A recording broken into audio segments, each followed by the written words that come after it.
Good morning, student.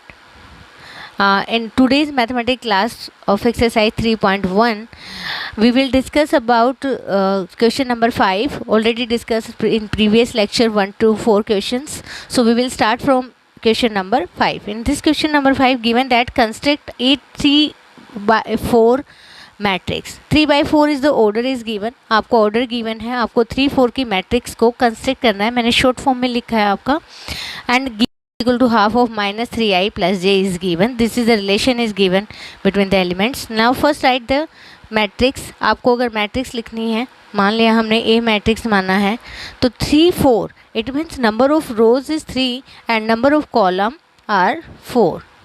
तो ये आपके कॉलम है, ये रो है. राइट करो A11, A12, A13 और A14, ये कॉलम हो गया. Then again A21, A31, 3 rows है, 4 column. Right, first write the element A22, A23, A24, A32, A33 और A34. इससे हेल्प मिलती है कि जब आप यहाँ पे A11 फाइंड करोगे तो यहाँ पे I की वैल्यू भी 1 होगी और J की वैल्यू भी 1 होगी. देन अब easily you will put first find the A11 find किया तो ये 1/2, ये हो गया -3. देखो I की जगह 1 वैल्यू है प्लस J1 सॉलिड A11 आ जाएगा आपके पास. 1/2 -3 प्लस 1 वैल्यू होगी -2, तो 1/2 और -2 प्लस 2 से 2 answer is -1. Similarly we find the A12. तो 1/2 यहाँ जो वैल्यू I की है वो 1 है और जो J की वैल्यू है वो 2 है. तो आप यहाँ पे राइट करो -3 1 और J की जगह राइट करो आप 2. जब आप इसको सिंप्लीफाई करोगे तो 1/2 ये होगा आपका -3 प्लस 2, -3 में से 2 जाएंगे तो -1 आएगा. तो यहाँ पे -1 प्लस माइनस माइनस और answer is 1/2. Then we will find 13. A13 फाइंड किया तो I की वैल्यू जो है आपकी वो 1 है और J की वैल्यू है वो क्या है आपकी 3 है. तो यहाँ पे -3 इंटू 1 हो जाएगा प्लस 3 हो जाएगा. Then we will find 1/2.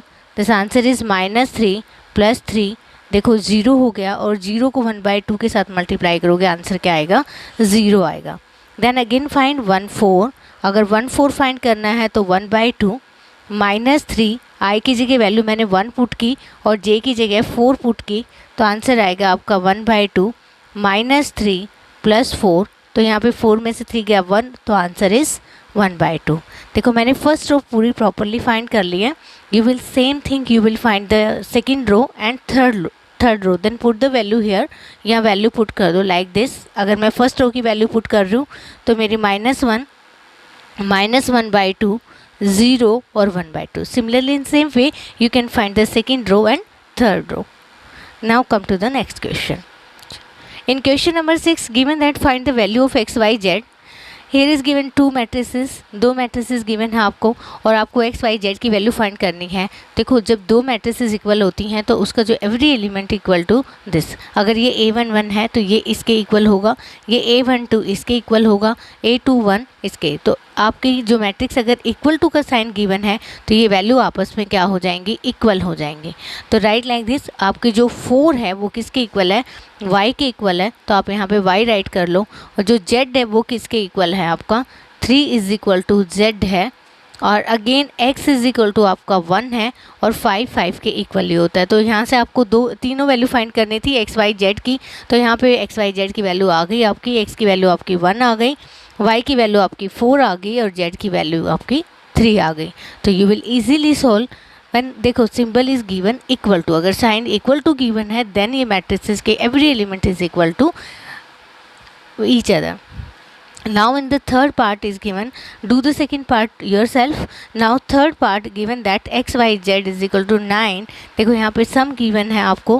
क्या गिवन है x plus y plus z given है आपको 9 और यहाँ पे ये जो वैल्यू है x प्लस z गिवन है आपको 5 और यहाँ पे y प्लस z गिवन है आपको 7. देखो फर्स्ट एलिमेंट है A11 वो 9 के इक्वल होगा, ये A21 है 5 के इक्वल होगा, ये A31 है ये किसके इक्वल होगा 7 के इक्वल होगा, क्योंकि यहाँ पे क्या गिवन है इक्वल टू का साइन गिवन है। अब देखो अगर हमें इनको सॉल्व करना है तो हमें कौन सी इक्वेशन यूज़ करनी पड़ेगी, ये थर्ड इक्वेशन यूज़ कर लो, ये आपकी सेकेंड इक्वेशन है, ये आपकी फर्स्ट इक्वेशन है, तो आपको यूज़ करना है क्या ना, यूज़ इक्वेशन थर्ड, आप थर्ड यूज़ करो क्योंकि वहाँ पे y प्लस जेड की वैल्यू क्या गिवन है आपको 7 गिवन है, क्या गिवन है 7। तो put in equation, use equation 3 y plus z is equal to 7, put in equation 1।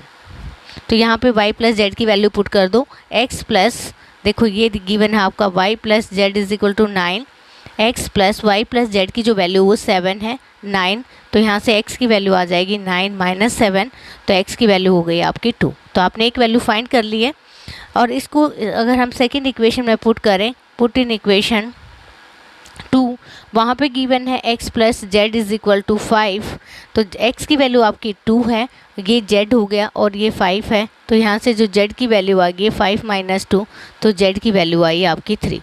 तो आपने z की वैल्यू भी फाइंड कर ली, x की वैल्यू भी फाइंड कर ली, रिमेनिंग बचा आपका y प्लस जेड। तो यहाँ आप z की वैल्यू पुट कर दो, y plus z is equal to 7 है और z की वैल्यू 3 है, तो यहाँ से आपकी y की वैल्यू आ जाएगी। तो easily you can find the value of x y z। तो यहाँ से y की वैल्यू आपकी 4 आ गई। This 3 value of x y z। Now come to next question.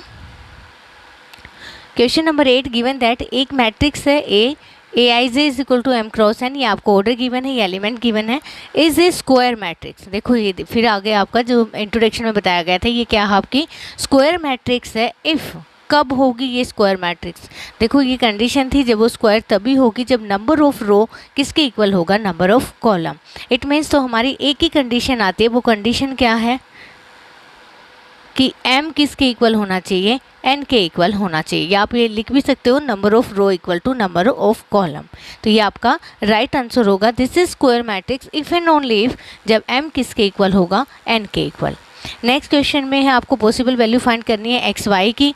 तो सेम थिंग गिवन दो मैट्रिक्स हैं, दोनों आपस में क्या है इक्वल हैं, तो हम 3x प्लस 1 को x प्लस 7 को किसके इक्वल रखेंगे, 0 के इक्वल रखेंगे। देखो यहाँ पे 5 किसके इक्वल हो जाएगा, y माइनस 2 के इक्वल हो जाएगा, और y प्लस 1 किसके इक्वल हो जाएगा, 8 के इक्वल हो जाएगा, और 2 माइनस 3x इक्वल टू 4। इन वैल्यूज़ को यूज़ करो, आप इजीली फाइंड कर सकते हो एक्स वाई जेड। देखो यहाँ से हम आपकी किसकी वैल्यू हो जाएगी, x की वैल्यू आ जाएगी, +7 गिवन है, उधर जाके -7 हो जाएगा, और x की वैल्यू हो जाएगी -7/3। यहाँ से मैं वैल्यू y की फाइंड करने की कोशिश करूँगी कि y माइनस 2 किसके इक्वल है, 5 के। तो y की जो वैल्यू होगी वो -2 उधर जाके प्लस हो गया, और y की वैल्यू आ गई आपकी 7। तो आपने दो वैल्यू फाइंड कर ली एक्स वाई। अब क्या है आपके पास, देखो ये जो इक्वेशन है इसमें भी y की वही, क्योंकि y की वैल्यू चेंज नहीं होगी, ये +1 है, उधर जाके माइनस होगा, तो यहाँ भी y की वैल्यू क्या होगी, 7 होगी। यहाँ भी चेक कर लो, x की वैल्यू वही आएगी। यहाँ पे गिवन है -3x, और ये गिवन है आपको 4 इज गिवन,